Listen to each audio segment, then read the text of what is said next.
and the disintegration of the kingdom of Israel. There's a sense of emptiness in his soul. Now, King Solomon hears whispers of a prosperous kingdom ruled by a great queen. So he sends her a message attached to the wings of a bird, a letter of invitation. Come and visit my kingdom. Well, the Queen of Sheba is an extraordinarily beautiful, dark-skinned woman and a symbol of wealth throughout the Middle East. She's a ruler of a people called the Sabians, who are Semitic. They're a Semitic people. They occupy the southwestern region of Arabia, what is now Yemen, and they have also colonized parts of Ethiopia, known as the land of Cush. This is a very ancient culture. Sheba has built up a far-reaching trade in spices, incense, and precious metals. It's a very, very prosperous, commercially strong nation due to its position between the India and African trade route. The chief city is Marib, which is a major trading center. Now, caravans export to the rest of the ancient Near East saddle leather, silks, gold, frankincense, spices. Of course, camels are involved here. The camels are a link to remote desert oases. They're the only pack animal that can survive the long distances between watering holes. Sheba, the land of Sheba, grows the best aromatics in the world. Frankincense is a white resin that grows in abundance in the mountains of the southern coast of Arabia. And frankincense is, burned as a fragrant aromatic. It's used by just about every culture, and it's often used in the offerings to the gods. There's also myrrh, which is harvested from bushes that grow all over the land of Sheba. This is another aromatic in great demand. Myrrh is used in cosmetics, in perfumes, and in medicines. So the aromatics trade is very, very lucrative. There's mega wealth involved here. And Solomon protects the trade through hostile territory. Now, the Queen of Sheba has a name. She's known to the Arabs as Balkis. And there's close economic ties between the land of Sheba and the kingdom of Israel. They each need each other. Now, as I mentioned earlier, Solomon establishes relationships with women outside of his native land. He has 700 wives and 300 concubines. This is diplomatic skill. It's a type of wisdom, peaceful domination of far-flung territories, not through military force. This interaction between Solomon and Sheba is a prime example of the economic and political connection of international diplomacy. Solomon is a master of diplomacy. Now, Sheba, Balkis, is transfixed by Solomon's letter and invitation, and the great queen decides to cross the burning desert by camel caravan and visit Jerusalem. There's 100 camels involved here, 50 horses, there's bulls, there's rams, there's he-goats, and the caravan is loaded with thousands of bags filled with gold, diamonds, silver, spices, scents. Now, these gifts to Solomon would differ little from her tribute to other great kingdoms or empires, Egypt, for example, or the Babylonians. The great queen's transportation of wealth is an example of Solomon's capital city, Jerusalem's prominence and importance in the Near East. Solomon has heard disquieting rumors about Balkis, the queen of Sheba. According to these rumors, The great queen has made a pact with these spirits of darkness. And these whispers say that Balkis is actually part demon, and that she does not have the legs or feet of a normal woman. According to these rumors, her lower body is goat-like, with hairy legs and cloven hooves. So Solomon devises a scheme in order to force the great queen to reveal her legs and feet. He installs a pool of water with fish in the throne room and sits on a glass throne in order to deceive Balkis, the queen of Sheba, that he is sitting in water. Sheba must raise her garments in order to cross the water and thus bare her legs. Solomon carefully observes her every move as she lifts up her dress. Balkis, the queen of Sheba, has very hairy legs, but they're normal. She's not a demon woman after all.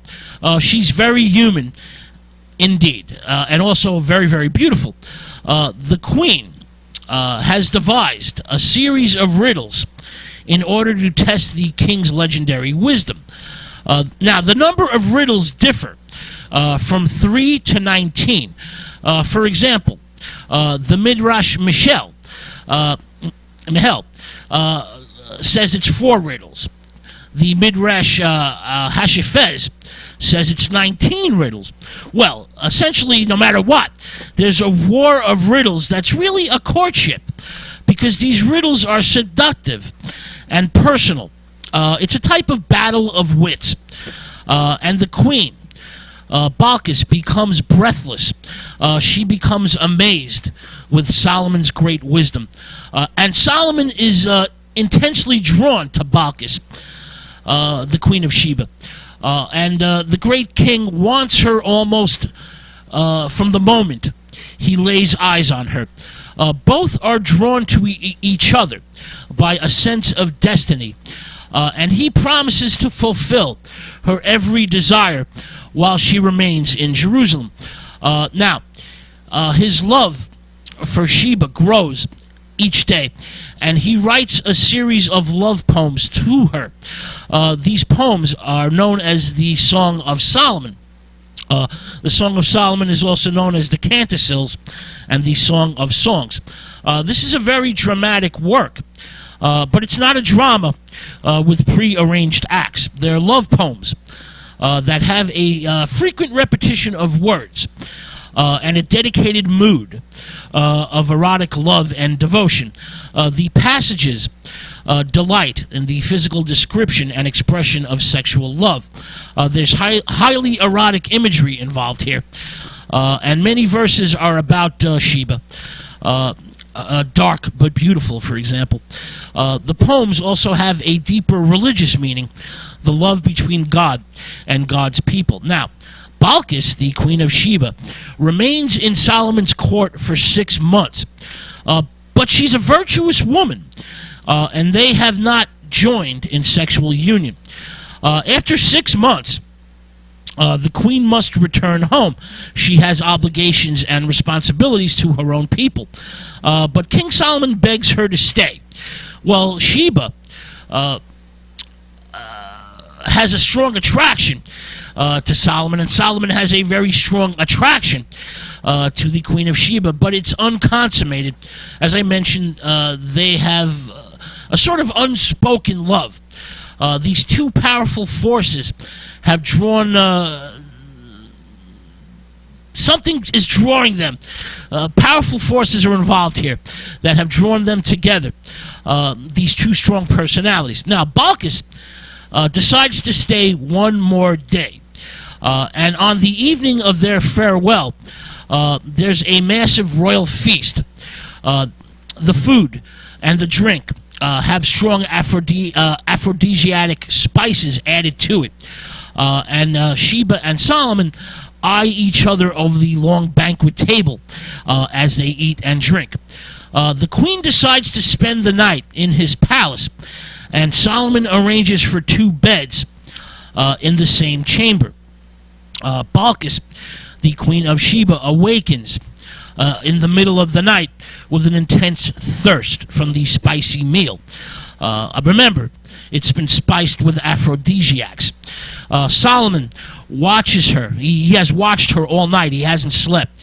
And when she awakens, the king quietly slips into her bed. He has promised her every desire will be fulfilled. And the Queen of Sheba wakes up very horny indeed and desires an heir. She wants an heir. And Solomon is more than pleased to oblige her. Their passion for each other, which has been held in check for 6 months, is finally released. And they now share hours of love and joy and sex. Now afterwards, after coitus, Solomon falls asleep in the Queen of Sheba's arms and has a dream that the sun disappears forever from Jerusalem. This dream really means that his true love will leave in the morning and never return. Solomon and Sheba cannot be together. Both have obligations to their nations and to their people.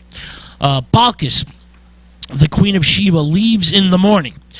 As she departs, Solomon gives her a signet ring. The queen has been impregnated, but neither one knows this. And 9 months later, a son is born to the Queen of Sheba. His name is Menelik. He becomes the first emperor of Ethiopia. Remember, the land of Sheba has colonized parts of Ethiopia. Menelik's Arabic name is Ebnallah Hakim, which means son of the wise. Now Menelik begins to rule his Ethiopian kingdom circa 950 BC. Solomon and Sheba's sexual union is responsible for the Jewish population in Ethiopia. The Solomonic dynasty, which rules Ethiopia for about 3,000 years. The last emperor of this dynasty was Haile Selassie, and he departs this world in 1974. Now Menelik, Ebnallah Hakim, grows up with many stories of his mighty father to the north. At the age of 13, this is according to Ethiopian legend, at the age of 13, he goes to Jerusalem in order to meet his father, King Solomon. Now, he looks just like Solomon, and he gives Solomon the signet ring that the king gave to the Queen of Sheba in order to verify his claims that, well, I am your son. Solomon instantly recognizes him. Menelik stays in Jerusalem for 3 years, according to Ethiopian tradition.